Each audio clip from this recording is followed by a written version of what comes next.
Hi, I'm Derek Brotherton, CEO of Caddie, and I'd like to introduce you to Caddie 27. Despite the COVID pandemic continuing to disrupt normal working, we have a lot of new and improved functionality to show you. One of the most significant new features we've implemented is our cloud licensing. Rather than carrying a physical dongle between machines or transferring a network license, those who have upgraded to a cloud license have enjoyed being able to use their Caddie on any machine anywhere they have internet access. Additionally, if they don't have internet access, they can still use it by just downloading the license to their PC. So for many people who have to work remotely or from home at short notice, it's really been a game changer. Before we introduce Caddie 27 and what's new in it, I'd like to just mention the fact that, as ever at this time of year, it's time to retire one of our older versions of Caddie, and this time it's Caddie 24. So if you're still using Caddie 24, it's time to upgrade. So what is new in 27? Firstly, we spent some time on making migration between versions even easier.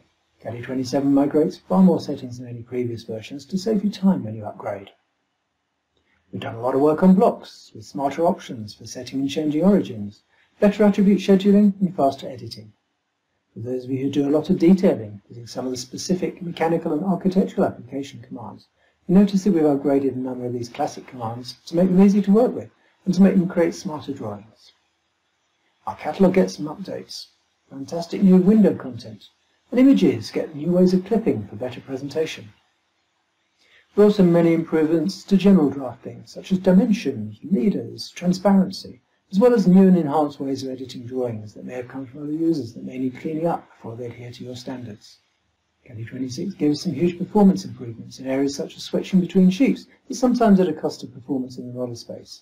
This has been addressed in Caddie 27, and we have a number of other performance improvements with faster regens and snaps in most drawings. I've only covered a few of the many enhancements in 27, most of which have come directly from requests from users, so I'm sure will be very popular. To see more of them in action, watch the presentations.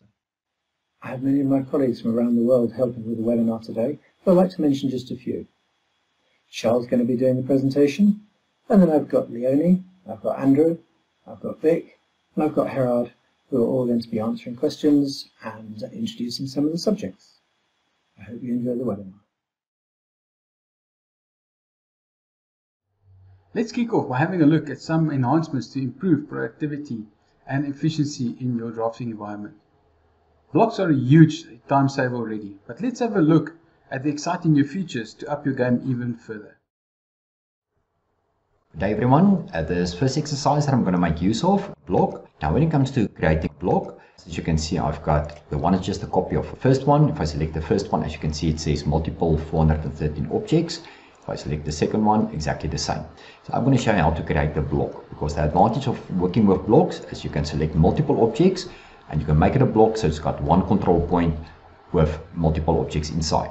So I'm going to select the content, you're going to right click, you're going to go down to make, and this option that says make block. You're going to give it a name, so let's call this one 3.1. You're going to give it a description, and up to Caddie 27 is that you have to indicate the origin, otherwise it uses the coordinates 0, 0, 0. So some of us made a mistake in the past that you just gave it a name and you say OK. So as soon as I'm going to click on my 3 symbol, you will see that Caddie confirms that this is a block reference. That's what I want, because I would like to use that block reference in my drawing. So if I'm going to insert the block, if I go to modify block, insert block, I'm going to select the 3.1 that we've just created, and now you can see on my preview that is not correct, because my origin is supposed to be in the middle of my tree. So if I'm going to say OK, as soon as I move my pointer, have a look and see. But if I take my pointer to 0, 0, then it actually matches with the 0,0 origin. So now new to Caddie 27 is that as soon as you're going to select the content, you're going to right click, you're going to still go to make block, is that you will see, you're going to give it a name, number 2, and this time I'm going to ask Caddie use center point of objects. So what will happen is it will actually look at the extents of whatever is selected, and in the middle then it will create the origin of that block. Otherwise you can still be specific, and you're going to say pick if you want the origin to be at a specific point around the content that you want to make a block. So I'm going to ask Caddie to use the center point of the object. I'm going to say OK. So now if I'm going to select the block, as you can see it's a block reference, I pick up the control point of my block, the origin. So now when I insert the block, I just go to modify blocks, insert block. I'm going to select tree number 2, and already in my preview it shows what I want. So I'm going to say OK, it will be attached to my pointer, and I can place my block. And as you can see that my control point is exactly in the middle of my block. And then a new function has been added to your CSM when it comes to change the origin of a block. I showed you now how to create a block where the origin is in the center, but in some circumstances it can be that you make use of a block. As you can see in this particular block, the origin is below the center, and you would like to change it. Now, if I select those three, I know all three of them is exactly the block. As you can see, the origin is below the center. And new to CADie 27 is that if you're going to want to make a change to the origin of the block, previously you have to go in edit mode with the block to change the origin. Now, as soon as you select the block and you right click on your CSM, if I go to block, you will see that there's an option that says change block origin. But what I like about this new enhancement, I'm just going to zoom out so you can see all of these blocks are exactly the same. But what I want to show to you is if I'm going to change the one, I'm going to select the block, I'm going to right click, I'm going to ask CADie block, I'm going to ask CADie change origin.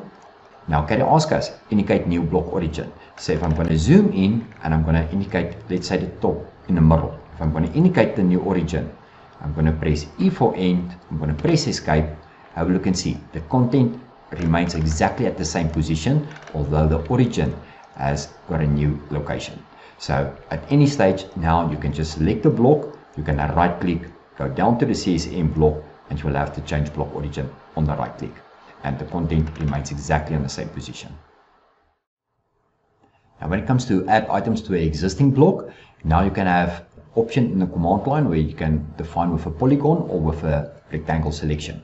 So in this exercise, as you can see, I've got one table, as CADie confirms, block reference 1. So I would like to add this PC as well as this chair. Now, as you can see, those are individual components. Even if I go to my keyboard, those are single objects. So previously you had to indicate object by object. So what I'm going to do is now we're going to go into edit mode in the block. So I'm going to select the block that I want to add the content to, select the block, right click, and we go down to block, and I'm going to ask CADie edit block. As soon as I click on the command, CADie will create the content, and now I'm going to right click and I'm going to ask CADie merge objects into block. So if I'm going to click on the command, CADie will ask us indicate object to add.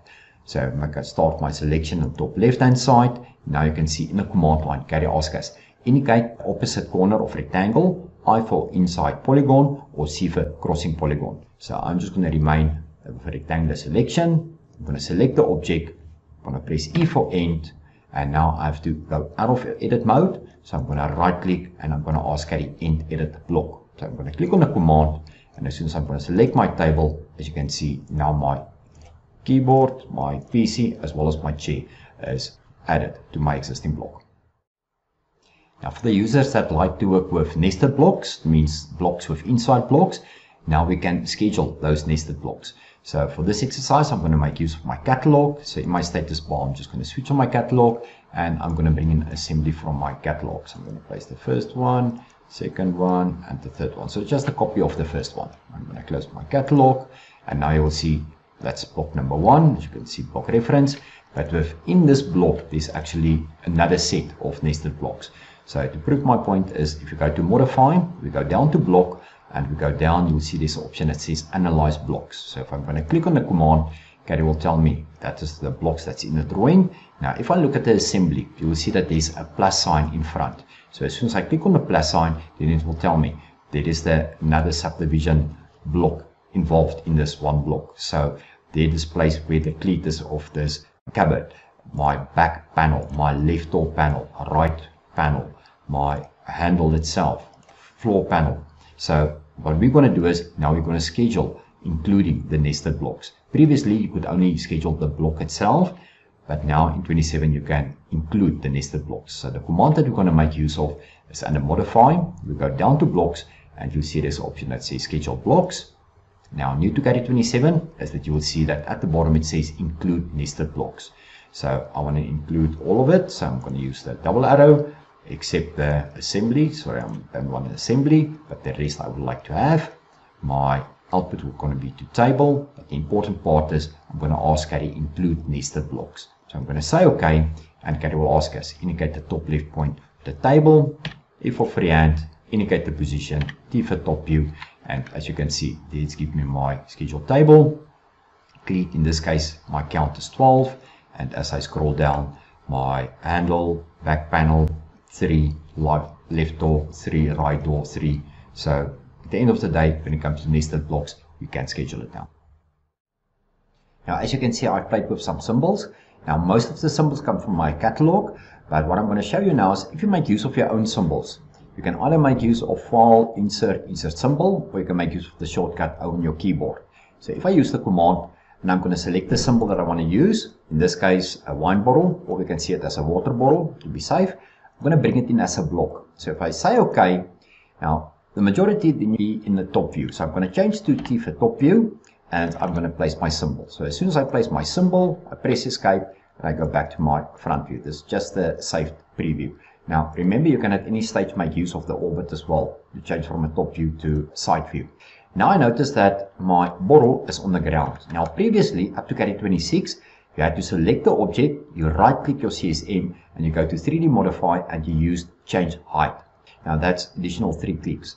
New in Caddie 27 is that once you select the object that you want to change the height, you can just go to your object properties, and at the bottom you will see that there's an option that says Origin Z. I know that the height of the table is 700, so I'm just going to type in 700, and I press enter, press escape, and as you can see, it lifts the object to that specific height.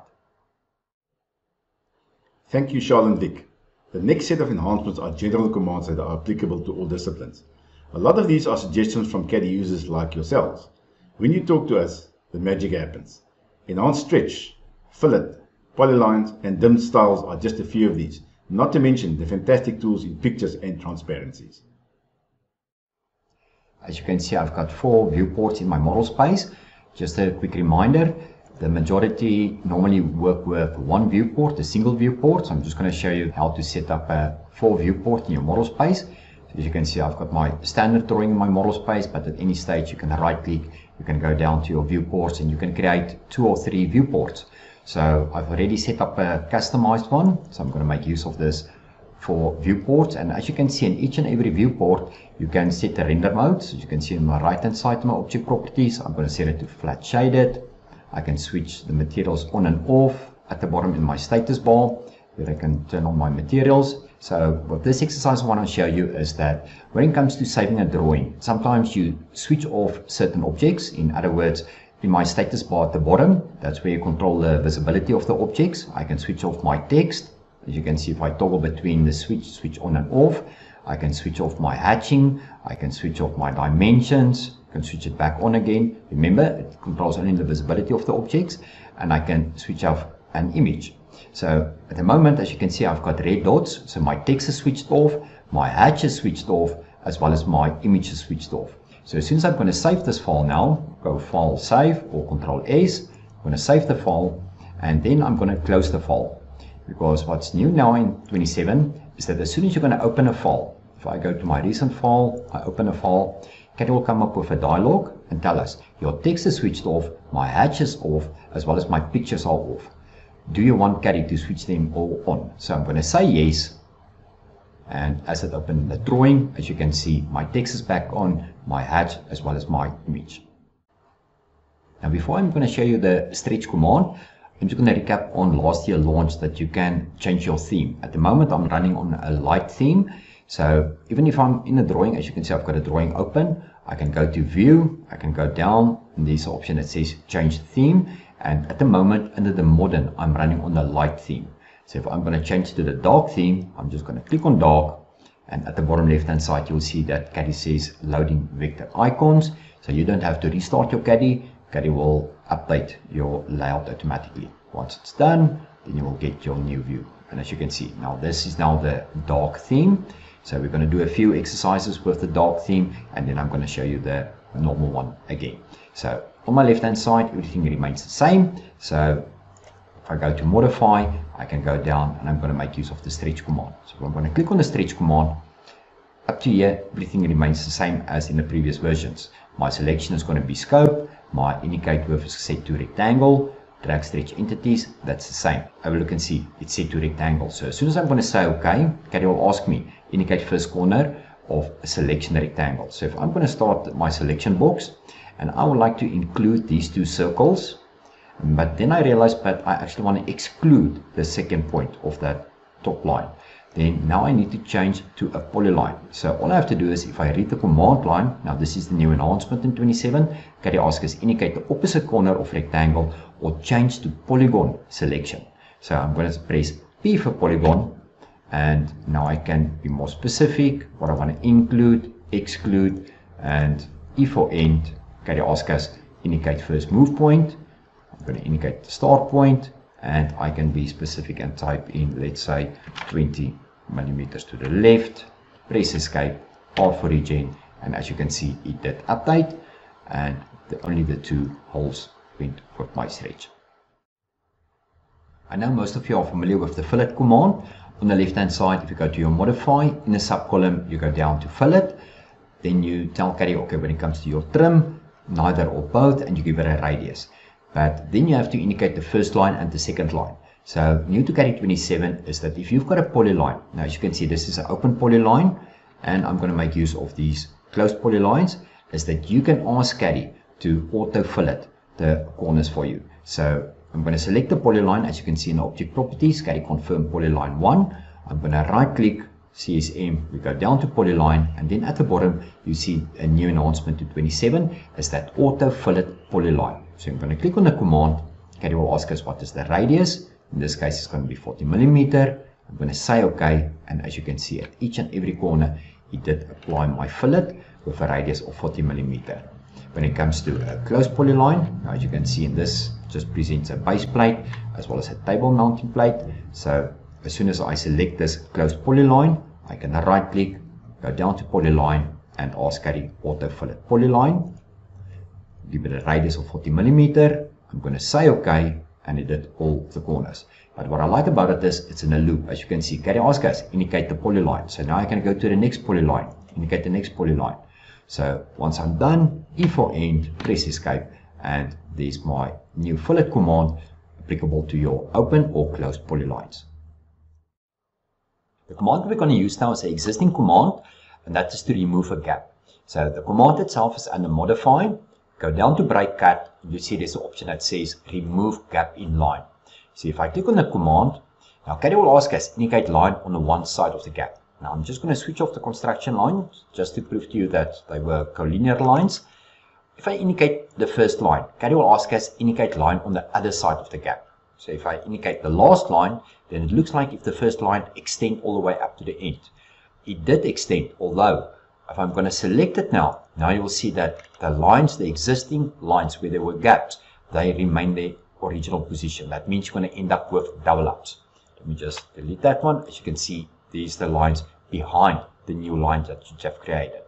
So new to CADie 27 is that if we go back to the same command, taking a shortcut, recent commands, remove the gap in the line. If I read the command line, CADie asks us indicate line on the one side of the gap or M for multiple gaps. Now I'm sitting with multiple gaps, so I'm going to press M for multiple, indicate the first line. CADie asks us indicate the second line, and if I press escape, I'm going to select it, and that's what it did. It took the first line and it extended all the way up to the end, and it get rid of the duplicate lines. So let's take a sample over here. As you can see, I've got one continuous line, that's a green line.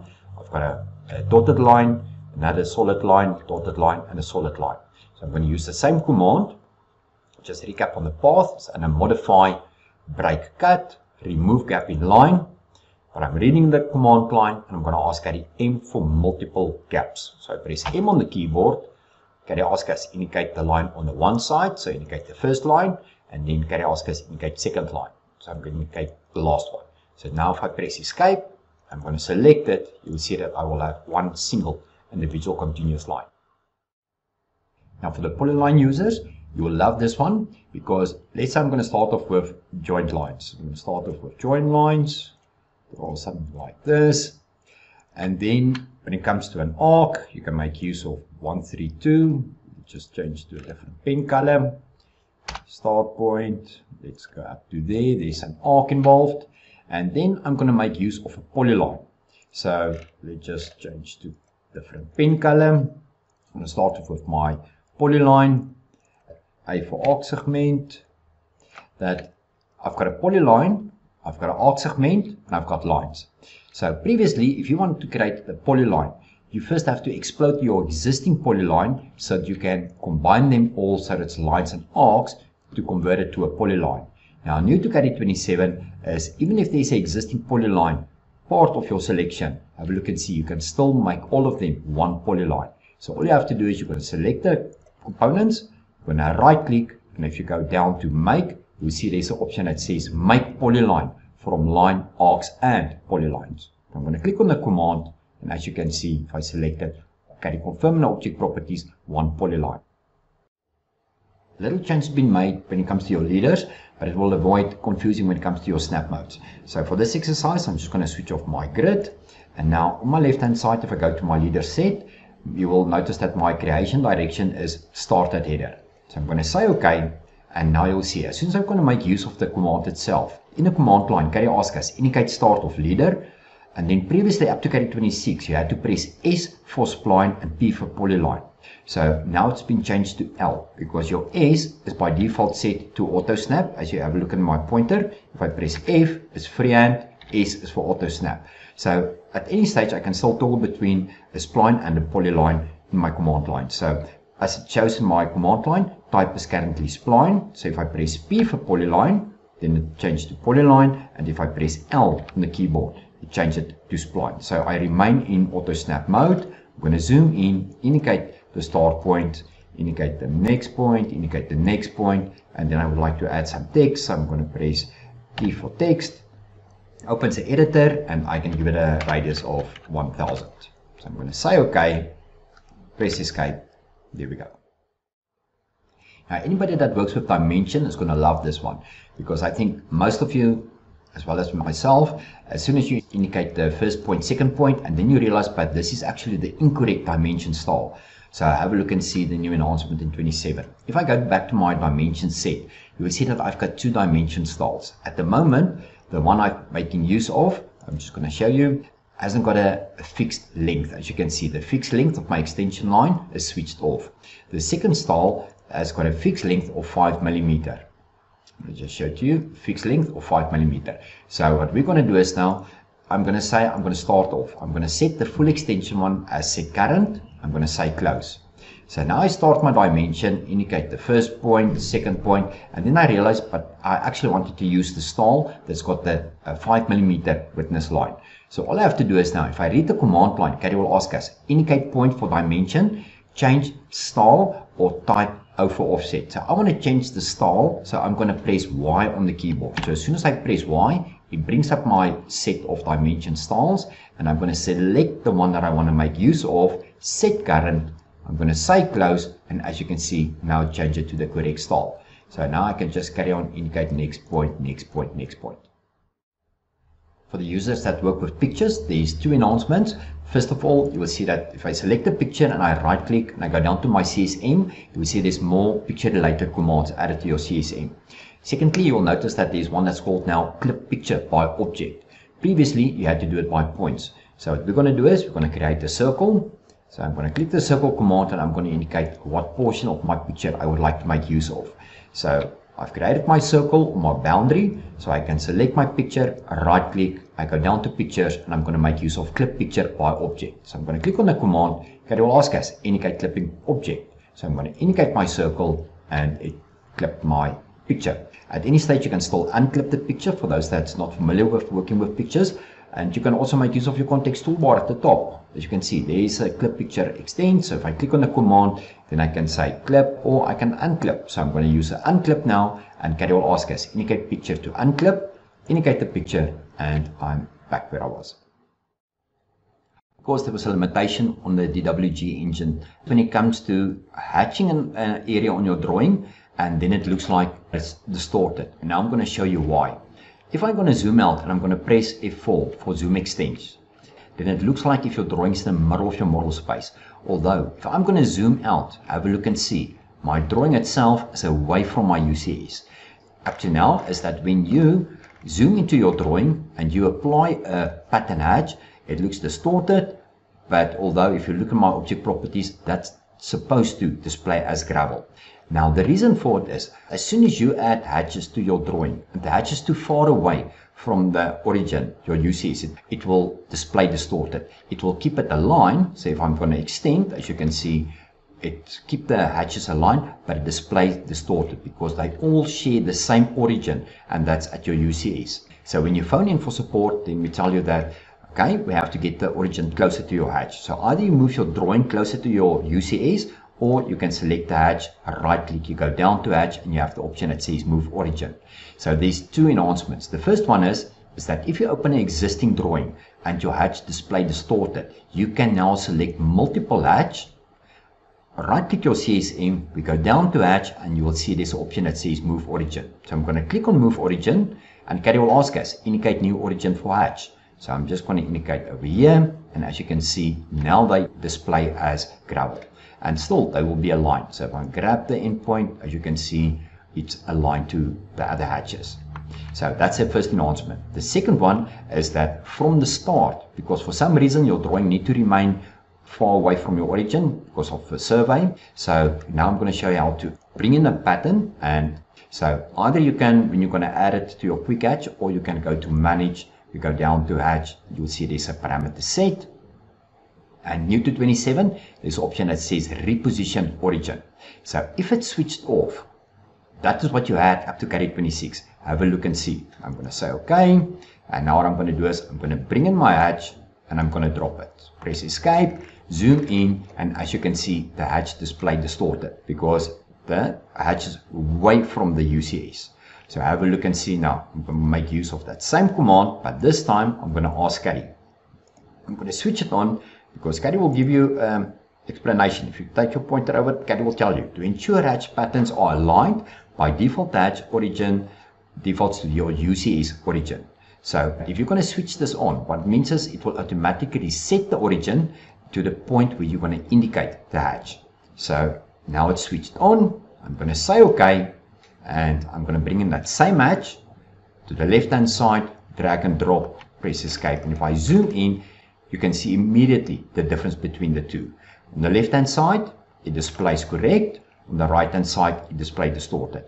And still, I can select both of them. I can right click, I can go down to my hatch, and I'm going to ask Caddie move the origin, indicate the new origin, and as you can see, both of them now display correctly. When it comes to transparency, up to Caddie 26, you have to select the object, and in your object properties, you can tell Caddie what transparency you would like to apply to that object.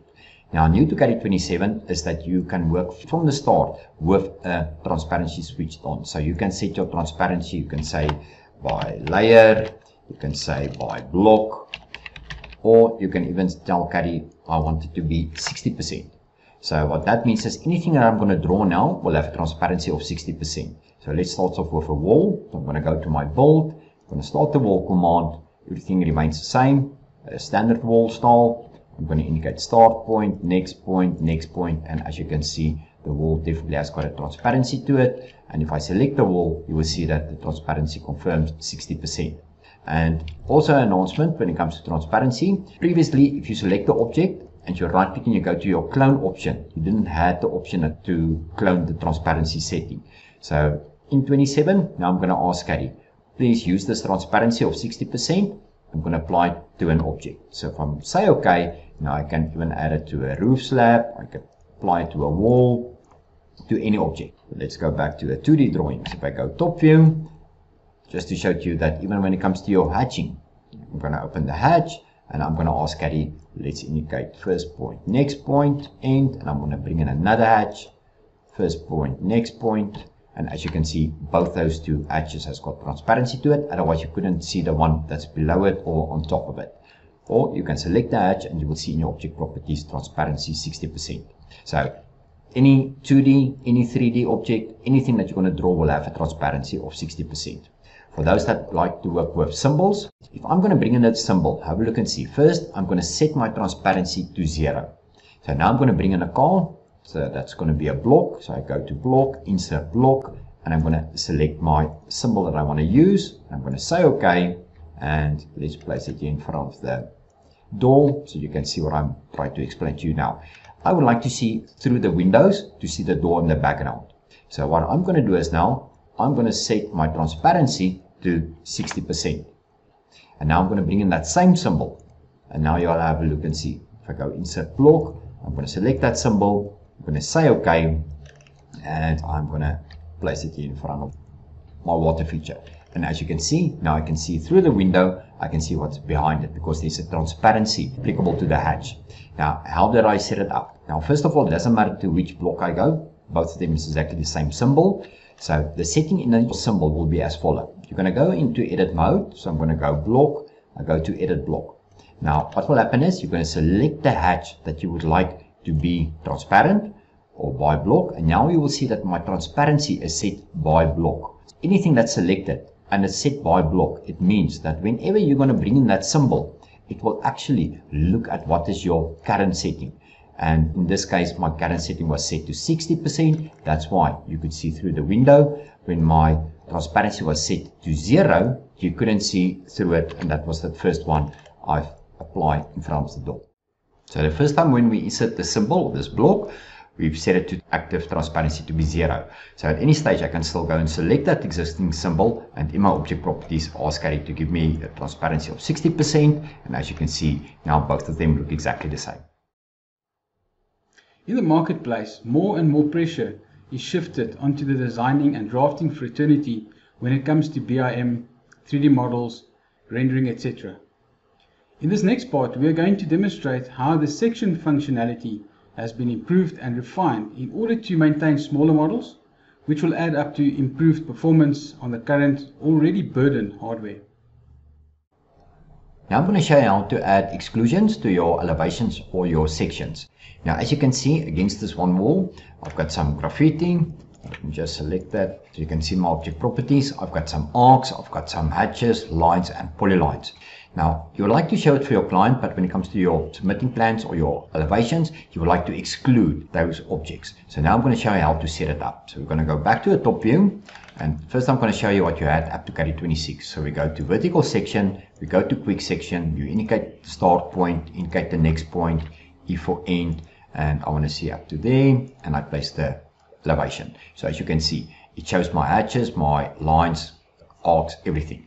Now I'm going to ask Caddie to add exclusions to it. So I'm going to use the same command. I'm going to say quick section. I'm going to indicate the start point. I'm going to indicate the next point. But before I'm going to say E for end, Caddie asks us option end to end or press X to exclude objects. So I'm going to press X on the keyboard. And now I'm going to ask Caddie, exclude for me all the arcs and the circles. Exclude the hatches for me and exclude lines and polylines. If there's construction entities involved or points or text, it can also be excluded. So I'm going to say OK and E for end, indicate where up to where I want to create this elevation, place my elevation, and as you can see, it did exclude the lines and arcs and hatch. A new option is added to the AC when it comes to your sections or elevations, that you can convert your elevations or your sections to 2D line work. The main reason for this, either you need to give it to a CAD system that doesn't support the AEC group, or you need to make use of the 2D lines. So first of all, I'm just going to make a copy of an elevation. Now as you can see, I'm just going to show you here. All I just did is I've got a standard model. You can see there's the model, and I've created elevations and sections. So now what I'm going to do is we're going to copy the one elevation, see for copy, and I'm just going to compare the two now, because the one we're going to explode, because previously what you maybe could have done is you select your elevation in your section, you right click and you went down and you explode the elevation. Then you select the elevation again, because now it's a block reference, and you explode it another step further. So you say explode, and at this stage now it became normal lines.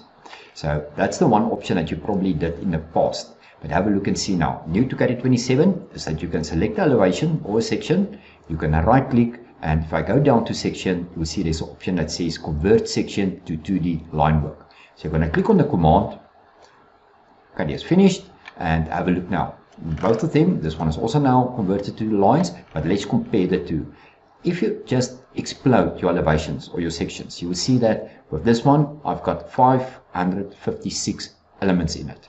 If I make use of the new feature in Caddie, I have only 426. So the advantage of convert your section or your elevation to 2D line work is better, because then it gets rid of the duplicates. So in the future now, no need to explode it or save it to a lower DWG version. You can just select the elevation, right click, go to your section and you can convert your section to 2D line work. Now most of the architectural users are familiar with the section command.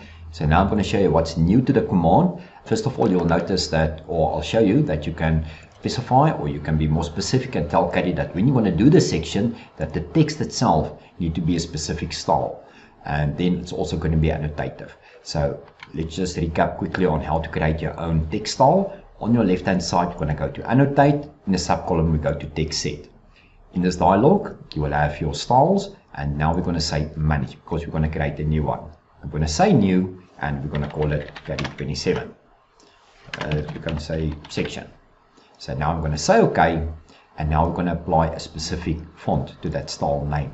So I'm going to scroll down, and for this exercise, I'm going to make use of the AR Blanca. I'm going to say OK, and as you can see, it gives me a preview. Now this is my active style at the moment, so I'm going to just change it to style number 1, so that you can see my text set is to use style number 1. I'm going to say OK, but when I'm going to make use now of the command, I'm going to tell Caddie that when I'm going to go to SARC 2D, I go to my sections, and I go to my section parameters. In this dialog new to Caddie 27 is that you can see that I can tell Caddie now in this list which text style I would like to make use of, as well as my plotted height need to be 3, and as well as it's annotative.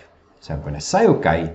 So now it's set up, and now we're going to do another section. So I'm just going to make use of those 3 construction lines, and the command itself is under application, SARC 2D, section elevation, and we're going to use the external wall. So I'm going to click on the command. It will ask us indicate outside edge of wall at top of surface bed. So I'm going to S for snap, indicate the first point. It will ask us indicate inner surface direction, and I click on the inside, and the same as on the other side. So first of all, there's the font as what applied to the style. As you can see, it's applicable to my section. And secondly, what I'm going to do is now I'm going to select this portion, C for copy, indicate where I want to copy from, and I'm just going to place a copy next to it, because now we're going to compare these two. Because up to Caddie 27, previously your sections actually was exploded in such a way that your lines itself, or your brickwork, actually came in as continuous lines. As you can see, it's single lines. The same as with your foundations. If I go down to my foundations, that were single lines. Now the new to 27 is that when you bring in your sections, is that each and every brick is a polyline. As you can see, if I select the brick, it says multiple 2, just selected 1, there it says polyline 1, same as with your foundation. If I select the foundation, it says polyline 1. First of all, let's select the content. As up to Caddie 26, one section created 311 components. If I select Caddie 27, the new section by, it's only 82 components. So the 2 enhancements is, first of all, you can apply a specific text style to the section, and secondly, the way that it creates the section is just so much advanced that brings it in as polylines, so it will be less components. And then there's something for the cavity users as well. So if you like to work with, I'm just going to make a copy of these construction lines. So when it comes to your cavity walls, you'll notice that if I go back to my architectural section parameters, on my left hand side, as you can see here, my outer leaf, I can adjust that. Let's say it need to be 190 using a concrete block. My cavity, I would like to change my cavity to a 80 millimeter, and my inner leaf need to be 110. That is new added to 27, as well as your hatching. Now I can ask Caddie, do I want my inner brick or my outer brick to be hatched? Or I can ask Caddie for both. So for this exercise, I'm just going to switch on the outer brick. I'm going to say OK, and let's activate the command. So it's section, we go to cavity wall, and Caddie will ask us outside edge of wall, indicate the inner, and as you can see, there's my settings exactly as how I set it up in my parameter set. What I'm going to show you now is the existing command, but it's now added to your CSM. Previously, and most people forgot about this one, very powerful command is that if you go down to your command line at the bottom and you right click, you will see that we have an option where it says recent commands. Now, those commands is now added to your CSM. Now, if I just go one step back, remember when we did the previous exercise, we actually go all the way up to applications. We went to SARC 2D section, and I ask you to go to section parameters. Now, we don't have to follow that long path. It can be for some reason that you don't want to make use of a shortcut key on your keyboard for that command, or it's a once-off that you want to make use of, then just have a look and see. If I right click and I go down with my CSM, you will see that there's a recent command, and you will see that all the commands I've used in the previous drawing is part of the list. The last 10 commands will be listed. So we did start off with the text editor, we did make use of the text parameter set, we did make use of the wall section parameters, we did the external wall section. So that's why now I'm going to start from scratch, because you can actually almost do a whole drawing by yourself just by using the recent commands. So for practical purpose, let's go to construction line XY, let's go parallel, let's say 6000, that's fine.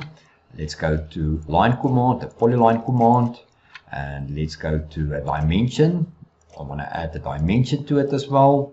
There's my dimension, and let's add some text to it. Let's just say hello. So this is just to activate these commands. So I've got a command for my construction line, polyline, dimension, and text. So if I now go to a new drawing, as you can see, I click on the plus sign, it's a new drawing. All I have to do is I can right click, and if I go down to my recent commands, the last 10 commands will be part of the list. So let's start off with the construction XY. So I'm going to click on the command, Caddie will ask us position for UCS. I'm going to indicate, left click, and I press escape. Now I want to go parallel. So all I do is right click recent commands. I know I did make use of the parallel. So I'm going to click on the parallel command. Let's make that 5000. Say OK, and it will be parallel to the side of the line.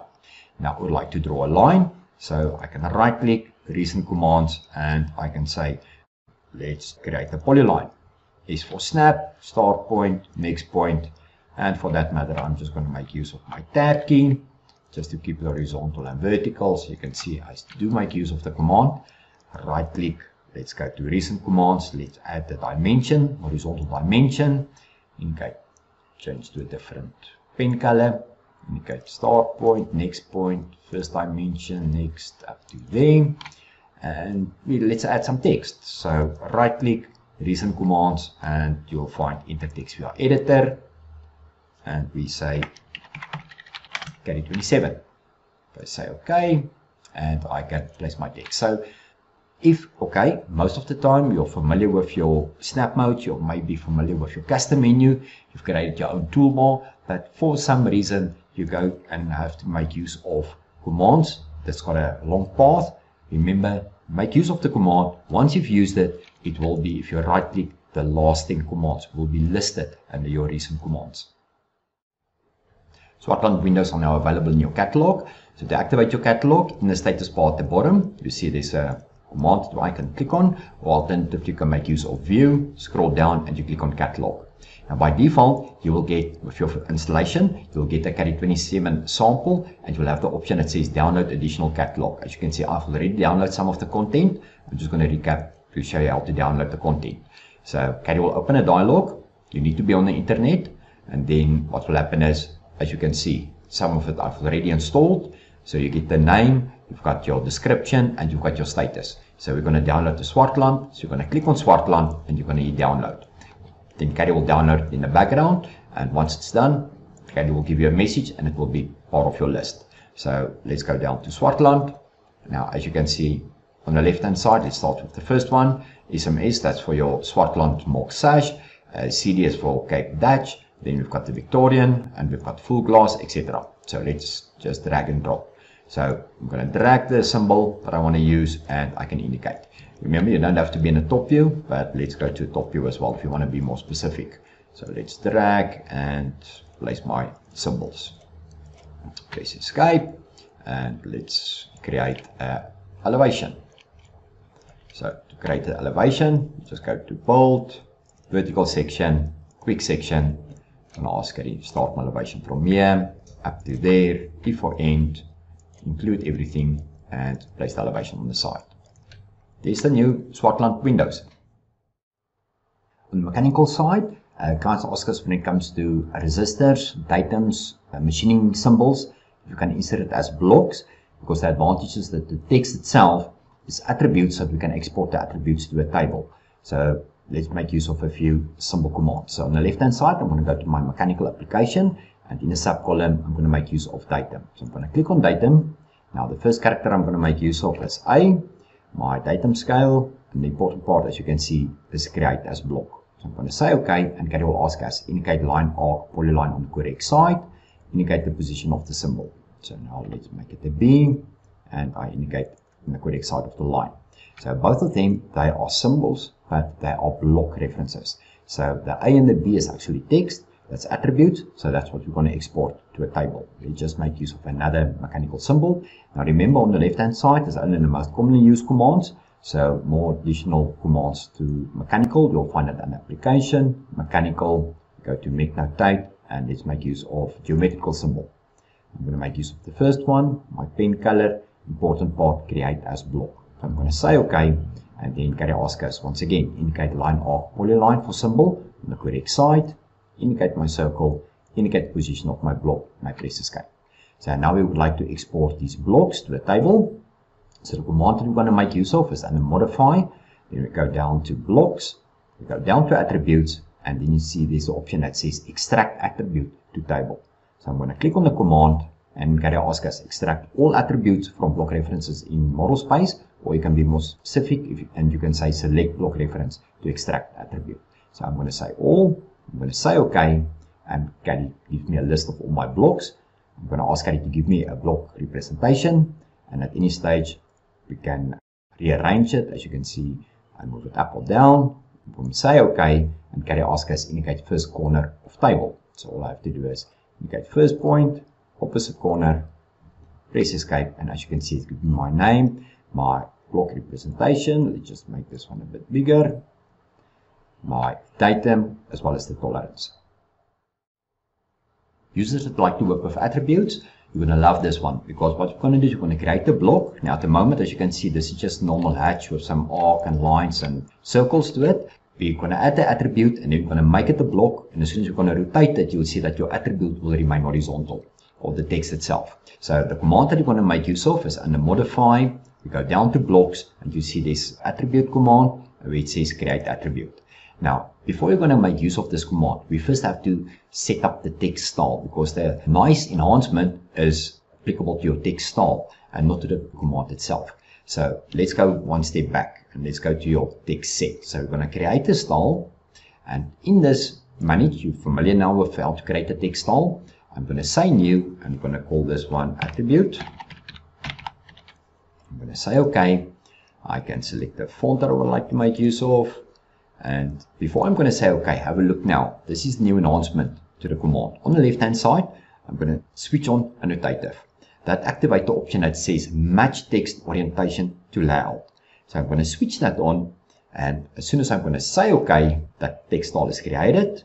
And now the command itself. Now instead of going all the way the same path, modify, blocks, attribute, etc. Remember what I showed you earlier on. I can just right click, recent commands, and I'm going to say create attribute. It's exactly the same, it takes me to the same command. So now I'm going to fill in this dialog. On the left hand side, I'm going to switch on my preset. It's going to be a lock position in the block. I'm going to specify on the screen. My value will prompt the value, and I'm going to ask for, let's call this one part number. My text justification is going to be middle center, and now I'm going to select the text style that we've just created, and it's annotative, and my text height is 5. So I'm going to say OK, and Caddie will ask us pick point to insert the attribute definition. So I'm going to indicate the position, and there's my tag. Now, as soon as I'm going to create a block now, Caddie will ask us to update the tag. So I'm just going to change this blue to this white. So let's select the content, and now we're going to create the block. So I'm going to right click, I'm going to say make block. The name, let's call this part.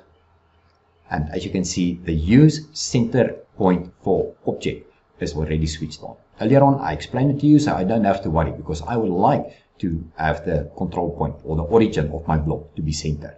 So I'm going to say OK, and immediately Caddie will ask us if I want to update the attribute. In this case, it will ask me for my part number, and we're going to call this 1. So I'm going to say OK, and there's the 1. And here comes the nice thing. Now, as you can see, this is a block reference. So when I'm going to bring in the block, modify blocks, insert block.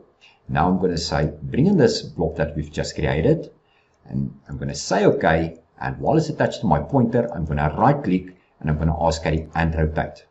In this case, I'm going to rotate it 90 degrees. Can be clockwise. And as soon as I'm going to place it, CAD will ask us what is the attribute. I'm going to make it 2. And while it's attached to my pointer, I can still right click and rotate again. Let's make it 45 degrees. I'm going to place it over here. Ask me to update the attribute. That is part number 3. So as soon as I say OK, and I press escape, have a look and see. My text is horizontal. So if I go to my sheet, where I've created the viewport of origin, as you can see, my text remains horizontal.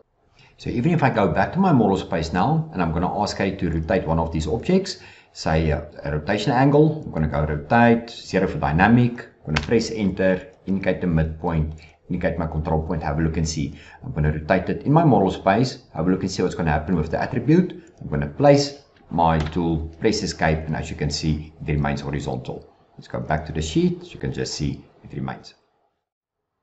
Now, for this next exercise, I'm going to make use of this grid setup. Just a quick recap how to set up your grid, because it's part of your model space workspace setup. My X spacing is set up, my Y spacing is set up, display grid is switched on, and as you can see, I made use of a border. So I'm going to say OK, and as you can see, it displays the grid, and it's getting controlled at the bottom in your status bar. I can still switch it off or on, and my grid snap remains on. So the command I'm going to talk about is a mechanical command. So if I go to application, mechanical, mech draw, we go to flange pipe. So if I click on the command, now up to here, everything was the same up to Caddie 26. Your pen colors, your pipe diameter, draw flanges, use opaques, draw flanges as polylines. So you're going to say, okay, Caddie asks us indicate first point. So I'm going to zoom in, indicate first point, next point. So here comes the new enhancement in Caddie 27. Previously, up to Caddie 26, Caddie prompt for the radius at each node. So if I'm going to set it to 500, and I'm going to say, okay, Caddie, now indicate the next point. Caddie comes up with a dialog, and it asks you, would you like to change the bend radius, or if you want to remain the same, you're going to say okay, indicate next point, you say okay, and next point. So now to Caddie 27 is that I can switch off prompt for a radius at each node. So all that it means is that if I'm going to make use of the command, indicate first point, next point, I'm going to set my bend radius to 1000, and then I'm going to switch off, don't prompt at each node. So I'm going to say okay, indicate next one, next one, next one, next one. So what that means is, as you can see the difference, the first node was set to 500, the bend radius, the second one was to 1000, and all I had to do is just indicate the next point. So if I go back to the command, just to recap on the opaque, is that the advantage of using the opaque is that if I say okay, CAD will ask us indicate the start point, indicate the next point, 1000 for the radius, I'm happy with the bend radius, carry on to the next one and the next one. Now what I want to show you is, if you look carefully, you will see that the last pipe system I've drawn is actually on top of the previous one, because I'm making use of the opaque option. You have seen a lot of the power in the new version 27. Now, to make life easier, just a reminder of how you can manage more intelligence in your drawings, such as to insert a PDF file as a drawing, as well as just data migration, material settings, to check what antivirus programs you're running, and to control your cloud licensing. Remember to stay in contact with us. Your input and suggestions are always welcome. Now I'm going to show you that Caddie can convert a PDF file to a drawing file, but that need to be a vector PDF file. Now, there's a difference between a vector PDF and a raster PDF. A vector PDF file means in some CAD system, doesn't matter any CAD system, you've created a sheet, you've created a print, or you save to a PDF. Now, that is what we call a vector PDF. A raster PDF is when you take a hard copy and you take it to a scanner and you scan it to a PDF. That is a raster PDF. Now, there's a difference between the two. The vector PDF, we can import it and change it to a drawing by doing the following. So, in my model space, I've got my drawing. On my sheet, I've got my viewport. So now I'm going to either print to a PDF, or you can save to a PDF. You can export to a PDF file. In this case, I'm going to print to a PDF, and I'm going to hit print. Now, once it's created, I'm just going to open it here on the side. There's my PDF file. So this is now a vector PDF. So now I'm going to show you how to import this PDF file into your Caddie by just doing the following. I'm going to go to a new file, and the command we're going to use is under File, Insert, and you'll see there's an option that says Convert PDF to Drawing and Insert. If it was a raster PDF file, that's the one where I mentioned that you take it to a scanner, you scan it, that is a raster PDF. Then you can make use of the command that says insert PDF underlay, because then you can only trace that raster PDF. But I know we've created a vector PDF, so this is the command that I want to introduce to you. So you're going to click on the command, Caddie will ask us to browse to that PDF. I'm going to indicate the PDF, I'm going to say open, Caddie give me a preview of that PDF. Okay, run through the settings, you're going to say OK, F4, and there's my PDF. So if I zoom in, now you'll notice that your lines will be lines, as you can see, polyline 1 over there. Maybe that your dotted lines will be break up in single individual lines. Some of your text will display as M-text, some of the text can display as a hatch itself, but at least you can work with it, you can delete it, you can draw new lines. Let's go polyline S for snap. As you can see, you get signal. So at the end of the day, yes, we can convert a PDF file to a drawing file, but it needs to be a vector PDF. Now, before we're going to talk about the GIS again, let me just change the theme. So if I go to view, change theme, I've already explained to you the dark and the light, and I assume most of you are familiar with the normal classic view, this blue color. So when it comes to your GIS, your Geographic Information System, on your left hand side, you will see that you've got your GIS and in a sub-column, the commands. Now, for those that missed out on my Caddie 26 launch, I'm just going to briefly run through the commands. Now, you will see that you've got your CRS. So I'm going to start off with my CRS because you have to tell Caddie what area you would like to add these files. So as you can see, if you've got latitude, longitude, you can make use of it, or by country and city, or you can even search. Then by default, or most of the time, WGS 84, and you're going to say, okay, so now your environment is set up. Then what you're going to do is you're going to make use of source. Now the source opens this source data dialog. Now, as you can see, I've already added some data. So to add a new data to it, you can right click and you'll see this option that says add data source. You'll also notice that once you've added it and you want to share it with your colleague, you can export it or you can even import data from your colleagues. So I'm going to say add data source and I want to add it from a file. So it's going to be a shape file. So I'm going to say add. Now you will see you can give it a name. Let's just call it ABC. And then you're going to ask for the source file. So you're going to browse for the source file. Now, although you can see it's asked for a shape file, I just want to show you that in that zip file that you receive, say for instance from the City of Council or from the department, is that it can be more than one file. Depends on what type of data is required. So at least a shape file and a PRJ file. So I'm going to indicate the shape file that I want to make use of. I'm going to say open. And as you can see, by default, it picks up the PRJ file in the same folder. So I'm happy and you're going to say OK. So once it's added, then as you can see, at the moment, I'm in Durban. And in Durban, I've asked for the police stations as well as the boundaries.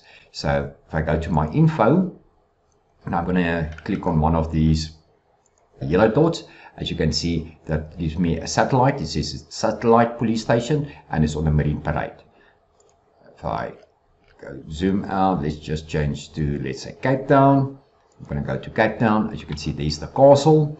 And also what's nice about it is that once you select, we call it the polygons, we can right click and you will see if you go to your clone, you can make use of those settings because you can set transparency to the information as well. Now, as you can see, I'm in Cape Town at the moment. So what I'm going to do is now, if I go to the settings, I can ask Caddie. So when it comes to my line work itself, as you can see, I'm going to make it transparent so that I can see the building outlines. So I'm going to say OK, hit refresh, and as you can see, it applies the transparency. But where the transparency is especially better, you will see I've already downloaded the 20 townships or I've added the data source. So if I'm going to go to Pretoria, in Pretoria 20, as you can see, there's some data I've imported. Now you will notice that if I go to the settings and I can apply a color, let's say I'm going to want to make it green. If there's no transparency involved, I'm going to say OK. And now you'll see it will give us that green color. So let's go to settings and we ask that I want to keep it green, but I want to apply transparency. So once it's applied, and let's query some of those areas. I'm going to click on info. I'm going to indicate the area. In this case, this one is in Capital Park. I can just move the dialog here to the side. Let's query, let's say over here. As you can see, that's Mountain View. So that's when it comes to your GIS. Now, another also enhancement in Caddie 27 is that, as you can see, you can build up your data source files. And when it comes to your next version, Caddie 28, and you want to migrate it, you will see that under your system, under the migrate setting, you will see that your GIS data source will be available for migrating to your new version. On the rendering side, when it comes to the materials, have a look. On my left hand side in the root menu, we go down to view, and in the subcolumn we go to materials. Now in this dialog, you will see that your first one is create materials. I'm going to click on the first button and it's going to open the dialog. Now in this dialog, if I want to make use of predefined materials, I can just switch on and it gives me the list of predefined materials. But what I'm going to make use of is a texture, a JPEG. So I'm going to select the image I would like to make use of. I'm going to say open, and now I'm going to show you that, okay, first of all, we're just going to resize the preview. So there's about 1, 2, 3, 4, 5, 6 bricks times 200 is 1200. Now, first of all, the top preview that you see there, that's how your material will look like in your model space. And then at the bottom is how it will look like if you're going to render. But what I want to show you now is that you can create snapshots. Okay, now I've set up this material and I'm going to ask Caddie create snapshot. Then I would like to make a change to it and see if it maybe can look better. So I'm going to apply a bump to it. So I'm going to say bump, and as you can see, my preview already changed when it comes to the rendering part itself. So I'm going to say create snapshot, and then I can go to give it another bump. Let's call that very rough for that matter. And I'm going to create a snapshot of that setting as well. So what we just did now is we've actually created 3 different settings. So now I'm going to toggle between the 3 till I'm happy with the preview that I get of the final rendering. So have a look and see. As soon as I click on the first one, it gives me my first preview that we've created, and you will notice that it doesn't no bump is applied to my material. If I click on the second screenshot, there you can see my brick finish is added to my preview. And if I click on the third one, then as you can see, that's only the very rough one.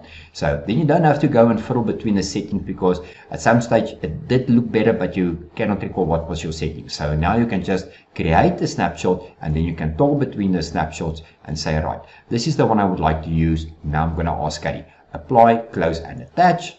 As you can see, it's in my list, and Caddie will ask us, pick entity to set material. So I'm going to zoom in and I'm going to click on the brick, and as you can see, there it did apply my material. Now, just before I'm going to show you how to check what antivirus you're working with, we just change the theme again back with what we've started. So after this launch, then you can decide would you like to work with the classic. That's the one we're working with at the moment. We've started off with the light one, then we've swapped to the dark, and then we've swapped to the classic. So I'm just going to return to the light theme that we've started with. So as you can see, it says loading vector icons at the bottom. Then it will refresh. No need to restart your Caddie. So let me show you how to check for your antivirus. All you have to do is you're going to go to help, and you will see there's a new command added, show running antivirus programs. You're going to click on the command, and Caddie comes up with a dialog. In my case, I'm running with Windows Defender, so your antivirus should be in the list. Last year we introduced the cloud license. Now, how the cloud license works is that I'm presenting myself as a client, but I've got one license, but I would like to run it on 2 PCs. In this case, I'm going to show to you I'm running a license on my laptop at the moment. So I'm going to open my license on my laptop. And as you can see, it opens as a professional. I'm just going to explain to you, it's very important that when it comes to your cloud license that you have a proper internet connection. Otherwise, you can drop your license. Now I'm going to ask to open my desktop license. Have a look and see. Okay, as you can see, it displays a demo version because I'm using the license at the moment. So I need to close this Caddie on this side so that the system can return the license to the server. So I'm going to close my Caddie on this side, and now I'm going to try to open my license on my desktop.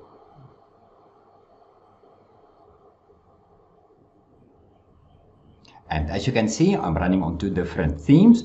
On my desktop, I'm running on a dark theme, and on my laptop, I'm presenting you in a light theme.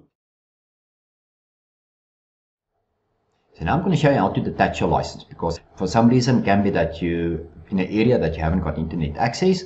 So under your Windows search, you can search for Caddie Cloud License Manager.